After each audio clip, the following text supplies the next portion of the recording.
Salut à vous toutes, merveilleuses femmes précieuses, femmes de foi. Que Dieu vous bénisse. Je vous souhaite la bienvenue à votre capsule d'édification avec moi, Sylvie Marie-Laure.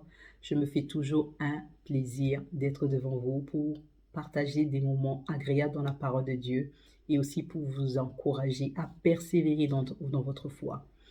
Nous n'ignorons pas que les temps sont comptés.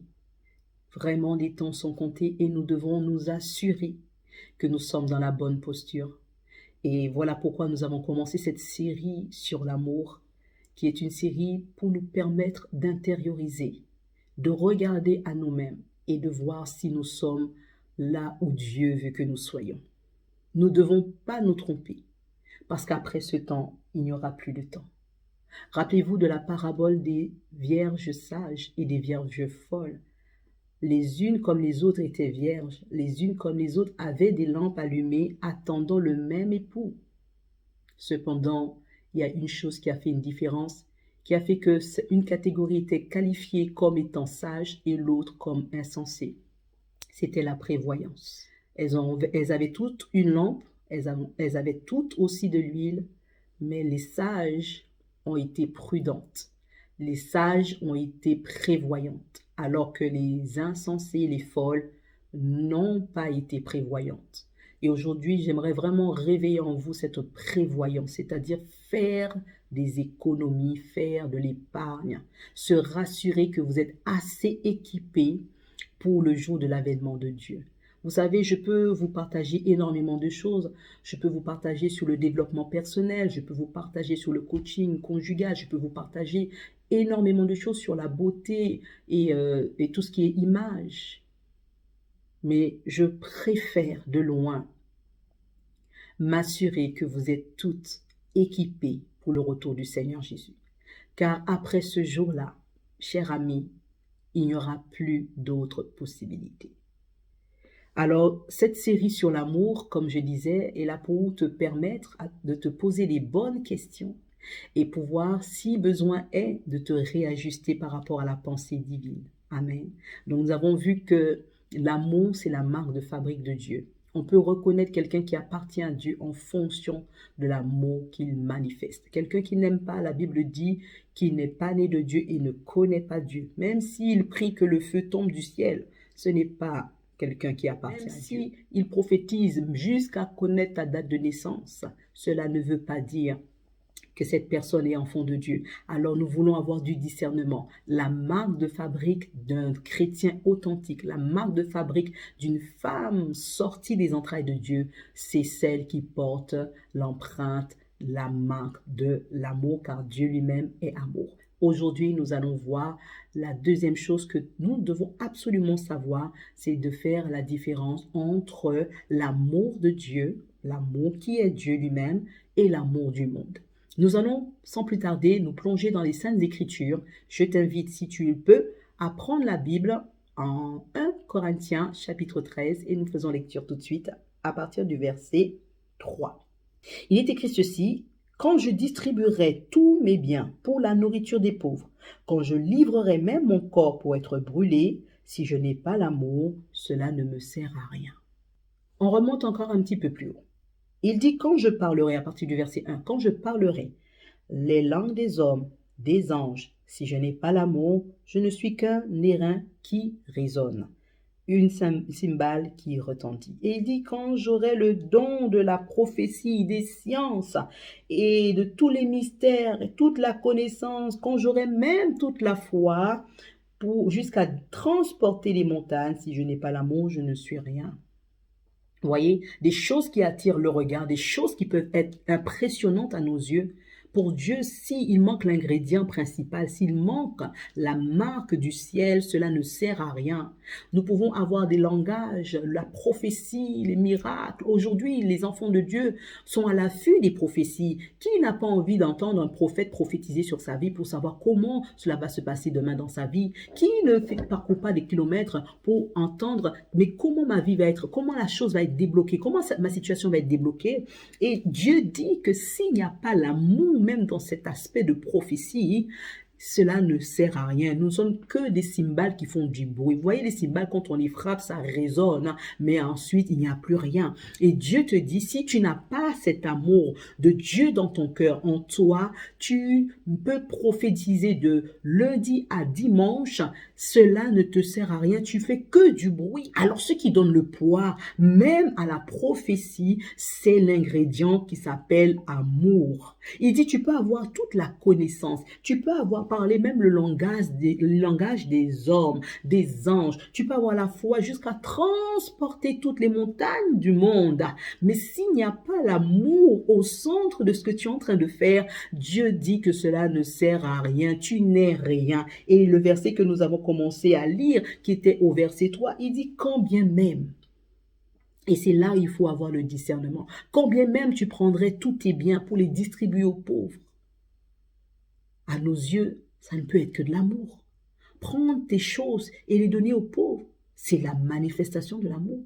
Prendre ton corps, même aller le livrer pour être brûlé à la place de quelqu'un, mais ça ne peut être que l'amour. Cependant, Dieu fait quand même la différence entre toutes ces actions qui peuvent être louables, acclamées par les hommes, et l'essence qui est l'amour. Alléluia. Ça veut dire que tout ce que nous faisons en dehors de Dieu n'a pas de valeur. Rappelez-vous que nous avons dit que l'amour, c'est Dieu. Dieu est amour. Et il dit que tout ce que tu fais sans l'amour, c'est-à-dire tout ce que tu fais sans Dieu, n'a pas de valeur. Tout ce que tu fais en t'appuyant sur ta propre force n'a pas de valeur. Voilà pourquoi personne n'est sauvé par les œuvres. Aussi nobles soient nos œuvres, aussi louables soient nos œuvres, s'il n'y a pas Dieu, cela ne sert à rien. Alléluia. Donc l'amour du monde, l'amour des hommes consiste à faire. Et l'amour de Dieu consiste à être. Être comme Dieu est. Penser comme Dieu pense, agir comme Dieu agit, imiter Dieu. Et il n'y a pas d'autre moyen de faire comme Dieu, de parler comme Dieu, de vivre comme Dieu, si ce n'est par la parole de Dieu. Amen, amen. Par la parole de Dieu. Voilà pourquoi j'aimerais que nous puissions repartir en 2 Jean chapitre 1, parce qu'il n'y a qu'un seul chapitre, 2 Jean 1 et le verset 6, qui nous définit l'amour selon Dieu. L'amour selon Dieu, et il dit, et l'amour consiste à marcher selon les commandements de Dieu. L'amour consiste à marcher selon ses commandements. C'est là le commandement dans lequel vous devez marcher comme vous l'avez appris dès le commencement. Le commandement d'aimer, c'est de marcher selon les commandements de Dieu lui-même. Aimer selon Dieu, c'est de faire ce que Dieu nous demande de faire. Tu peux prendre ton bien et aller l'offrir à des pauvres, mais est-ce que Dieu t'a demandé de le faire? Ou c'est un élan religieux, ou parce que ça fait bien de le faire, parce que ça fait bien de paraître quelqu'un de gentil, parce que ça fait bien de paraître quelqu'un qui se soucie des autres. Mais est-ce que Dieu est dedans? Est-ce que Dieu t'a demandé de le faire? Est-ce que Dieu veut que tu fasses cela? Alléluia. Or, les commandements du Seigneur ne sont pas pénibles.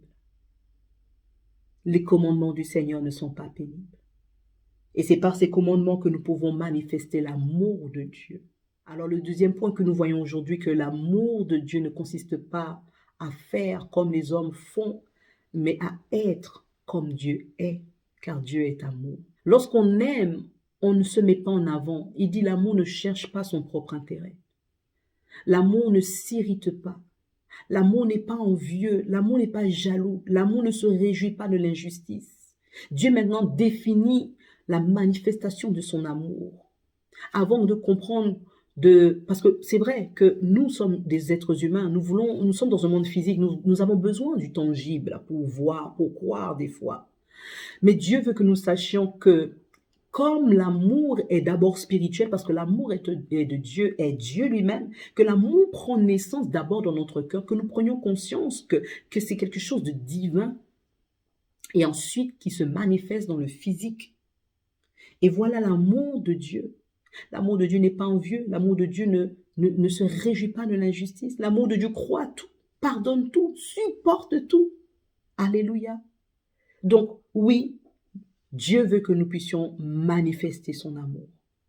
Mais nous comprenons que nous ne pouvons pas parler de l'amour de Dieu sans pour autant être en contact avec ce Dieu-là. Car il n'y a que lui qui peut se manifester à travers nous. Mais nous devons être en contact avec lui. Et une fois que nous sommes en contact avec lui, il déverse son amour dans nos cœurs par son esprit, disent les Saintes Écritures.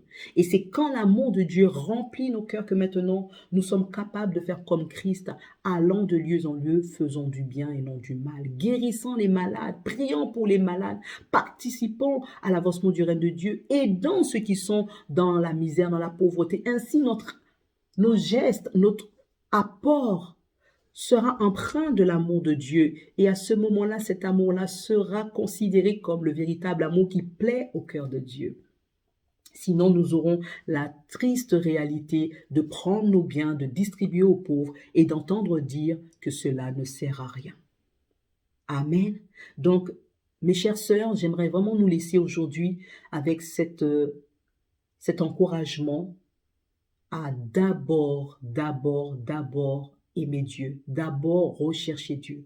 Voilà pourquoi il est écrit que le premier et le plus grand commandement, c'est d'abord aimer Dieu. Le problème de l'amour de l'homme, c'est qu'il n'y a pas d'abord aimer Dieu. Voilà pourquoi l'amour, l'aspect de l'amour que nous pouvons manifester perd de sa saveur et perd de son essence, parce que l'origine, la source, n'est pas associée à ce que nous faisons. D'abord, cherche à aimer Dieu. D'abord, cherche ta relation avec Dieu. Et il dit que pour aimer Dieu, nous devons l'aimer de toutes nos pensées, de toute notre force, de toute notre énergie et de toute notre âme.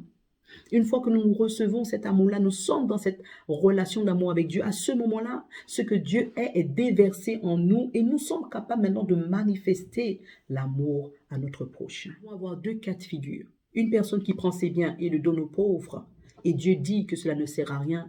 Et une autre personne qui prend ses biens et qui le donne aux pauvres. Et là, cette action-là est agréable à Dieu. Pourquoi? Parce qu'il y a l'amour qui est intégré dans ces choses. L'amour, je le répète, n'est pas une sensation, ce n'est pas une émotion. L'amour, c'est Dieu lui-même. Associe-toi à Dieu et marche selon les commandements de Dieu et tu t'assureras de vraiment manifester l'amour qui vient du Seigneur. Que Dieu te bénisse. Marche dans l'amour de Dieu.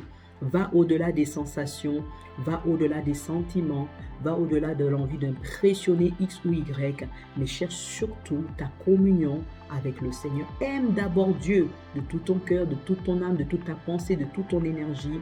Ainsi tu seras en mesure d'aimer ton prochain comme toi-même. Je te laisse sur cette parole. Je te dis à lundi prochain. Nous continuons toujours sur cette série, l'amour. Amen.